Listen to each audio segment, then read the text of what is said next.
Hello everyone, welcome to ಸನ್ಮಾರ್ಗದ classes. ಗುರುತ್ವ ಪಾಠದ 5ನೇ ಪ್ರಶ್ನೆ. ಒಂದು ನಾಣ್ಯ ಮತ್ತು ಗರಿಗಳನ್ನು ನಿರ್ವಾತದಲ್ಲಿ ಒಟ್ಟಿಗೆ ಬಿಡಲಾಗುತ್ತದೆ. ಹಾಗಿದ್ರೆ ಯಾವುದು ಮೊದಲು ಭೂಮಿಯನ್ನ ತಲುಪ್ತಿದೆ ಅನ್ನೋದ್ರ ಮೇಲೆ ಕ್ವಶನ್ ಅನ್ನ ಕೇಳ್ತಾ ಇದ್ದಾರೆ. ಒಂದ್ ಕೈಲಿ ನಾಣ್ಯ, ಇನ್ನೊಂದ್ ಕೈಲಿ ಗರಿಯನ್ನ ಇಟ್ಕೊಂಡು ಕೆಳಗೆ ಬಿಡ್ತಿದ್ದಾರೆ. ಈಗ ಈಸಿ ಮ್ಯಾಮ್ ಆನ್ಸರು. ನಾಣ್ಯ ಮೊದಲು ಬೀಳುತ್ತೆ, ಗರಿ ತೇಳ್ಕೊಂಡು ಆಮೇಲೆ ಬೀಳುತ್ತೆ.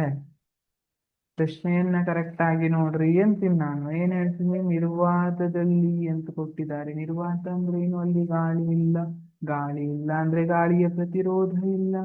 ಹಾಗಿದ್ರೆ ಏನಾಗ್ತದೆ? ಎರಡು ಒಟ್ಟಿಗೆ ನೆಲವನ್ನು ತಲುಪುತ್ತವೆ. ಆಪ್ಷನ್ ಡಿ ಸರಿಯಾದ ಉತ್ತರ. ಎರಡು ಒಟ್ಟಿಗೆ ನೆಲವನ್ನ ತಲುಪುತ್ತವೆ. ನಾಣ್ಯವು ಮೊದಲು ನೆಲವನ್ನು ತಲುಪುತ್ತದೆ, ಸರಿ. ಆದ್ರೆ ಯಾವಾಗಲೇ ನಿರ್ವಾತ ಅಂತ ಮೆನ್ಷನ್ ಮಾಡಿಲ್ಲ. ಅಂದ್ರೆ ಗಾಳಿಯ ಪ್ರತಿರೋಧ ಇದ್ರೆ ಗರಿ ತೇಲ್ಲಿಕ್ಕೆ ಸ್ಟಾರ್ಟ್ ಆಗ್ತದೆ ಅಲ್ವಾ?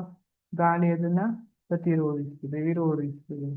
ಆಪ್ಷನ್ ಬಿ, ಗರಿಯು ಮೊದಲು ನೆಲವನ್ನು ತಲುಪುತ್ತದೆ, ತಪ್ಪು. ಗರಿ ಕೆಳಗೆ ಬೀರುವುದಿಲ್ಲ, ಇದು ಕೂಡ ತಪ್ಪು.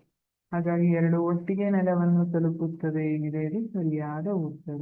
ಯಾಕೆ ಹೀಗಾಗುತ್ತೆ? ಯಾಕೆಂದ್ರೆ ವೇಗೋತ್ಕರ್ಷ, ಗುರುತ್ವ ವೇಗೋತ್ಕರ್ಷ ಏನಿದೆ ಎರಡರ ಮೇಲೂ ಒಂದೇ ಇರುತ್ತೆ. ಯಾವುದೇ ವಸ್ತು ಇರಲಿ ಅದರ ಮೇಲೆ ಗುರುತ್ವ ವೇಗೋತ್ಕರ್ಷ ಸೇಮ್ ಇರುತ್ತೆ. ಈಗ ಏನಾಗುತ್ತೆ, ಈಗ ಯಾವ ತರ ಅಂದ್ರೆ ಇದು ಭಾರವಾಗಿದೆ ಅಲ್ವಾ? ನಾಣ್ಯ ಗರಿಗೆ ಕಂಪೇರ್ ಮಾಡಿದ್ರೆ ಭಾರವಾಗಿದೆ, ಗರಿ ಹಗುರವಾಗಿರ್ತದೆ.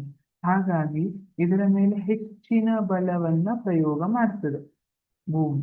ಇದರ ಮೇಲೆ ಕಡಿಮೆ ಬಲ ಪ್ರಯೋಗ ಮಾಡ್ತದೆ, ಸಾಕಾಗ್ತದೆ. ಇದ್ರ ಜಡತ್ವ ಏನಿದೆ, ನಾಣ್ಯದ ಜಡತ್ವ ಜಾಸ್ತಿ ಇದೆ, ಗರಿ ಜಡತ್ವ ಏನಿದೆ ಕಡಿಮೆ ಇದೆ. ಆ ಭೂಮಿಯ ಬಲ ಮತ್ತೆ ಜಡತ್ವ ಇವೆರಡದ್ದು ಬ್ಯಾಲೆನ್ಸ್ ಆಗಿ ಯಾವ ತರ ಬರುತ್ತೆ? ಎರಡು ಒಟ್ಟಿಗೆ ಬಂದು ಭೂಮಿಯನ್ನ ತಲುಪ್ತದೆ. Thank you.